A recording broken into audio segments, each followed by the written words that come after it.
Hello everyone, welcome to keep learning by Swapnil.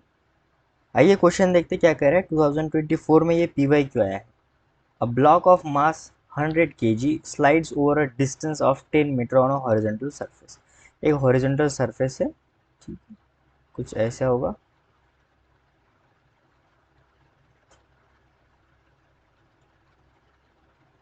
एक यहाँ पे क्या है, हॉरिजॉन्टल सरफेस है ऐसा, और 100 केजी का क्या है कि ब्लॉक है जिसका मास 100 केजी है, ठीक है।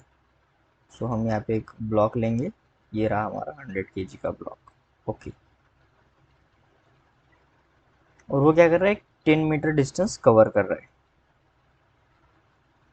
तो यहाँ से मान ले चलना शुरू कर दिया होगा और यहाँ तक 10 मीटर, ठीक है, ऐसे मान लेते हैं हम। ये डिस्टेंस कितना है, 10 metre.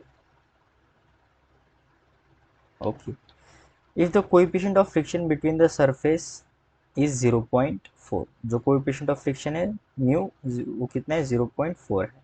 Then the work done against friction in joule is. तो देखो अब होता क्या है कि मोशन इस डायरेक्शन में है, तो फ्रिक्शन फोर्स लगेगा इस डायरेक्शन में, मोशन को रिस्ट्रिक्ट करने का कोशिश करेगा, मोशन के अगेंस्ट लगेगा, ठीक है। अब फ्रिक्शन फोर्स इधर लग रहा है, ठीक है, बॉडी जा रही है इधर। अब फ्रिक्शन कुछ वर्क करेगा, सीधी सी बात है, फोर्स से कुछ ना कुछ वर्क करेगा।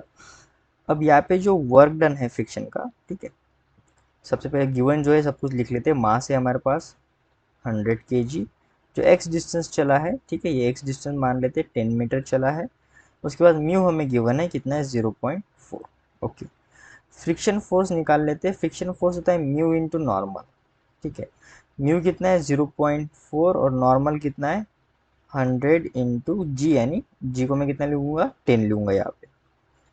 सो 0.4 को मैं 4/10 लिख सकता हूँ, इंटू 100 इंटू 10। सो ये 10 से 10 चला गया, जो फ्रिक्शन फोर्स आ गया हमारा 400 न्यूटन।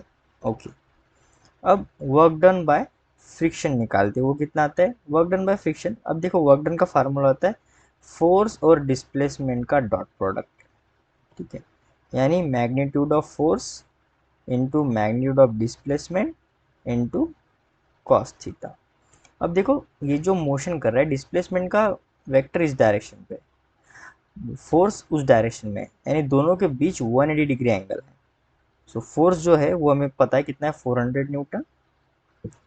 उसके बाद जो डिस्प्लेसमेंट है वो है 10 मीटर, और थीटा एंगल हो जाएगा कॉस 180 डिग्री।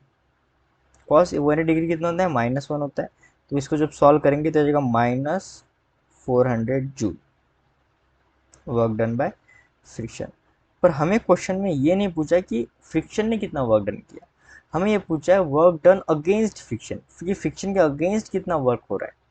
अब देखो बॉडी यहाँ से यहाँ तक मूव कर रही है, तो कुछ ना कुछ तो एनर्जी यहाँ से यहाँ तक लेके जाएगी, या फिर हम कैसे ऐसा कहेंगे कि कुछ ना कुछ तो वर्क करेगी। अब फ्रिक्शन ने 400 जूल वर्क किया है, तो कोई तो फोर्स इसको बैलेंस कर देगा 400 जूल से, और जो बचेगी एनर्जी उसको यूज़ कर देगा यहाँ से यहाँ पे जाने के लिए, ठीक है ना। तो फ्रिक्शन के अगेंस्ट कितना वर्क डन होना चाहिए, इसी डायरेक्शन में होना चाहिए, और कितना होना चाहिए, 400 जूल ही होना चाहिए, क्योंकि वो मैक्सिमम फ्रिक्शन वर्क डन हो गया फ्रिक्शन के लिए। So for the against friction, यहाँ पे हम लॉजिकल सोचेंगे, against friction 400 joule must be use. So वो कैसा होगा, पॉजिटिव होगा, ताकि उसे वो बैलेंस कर दे। सो 400, यानी ऑप्शन सी यहाँ से क्या आएगा हमारा, सही आएगा। So option C is the right answer. यहाँ पे वैसे भी A B C, A B D, यहाँ पे कोई वैसा -400 है नहीं, तो कन्फ्यूजन की कोई बात है भी नहीं यहाँ पे। फिर भी लॉजिकल सम अप्रोच करने के लिए ये मेथड सही होगा। So option C is the right answer. I hope आपको वीडियो सोल्यूशन अच्छा लगा होगा। वीडियो सोल्यूशन अच्छा लगा है तो चैनल को सब्सक्राइब कर दीजिए, वीडियो को लाइक कर दीजिए। मिलते हैं नेक्स्ट वीडियो सोल्यूशन में। कीप लर्निंग विद स्वप्निल के साथ।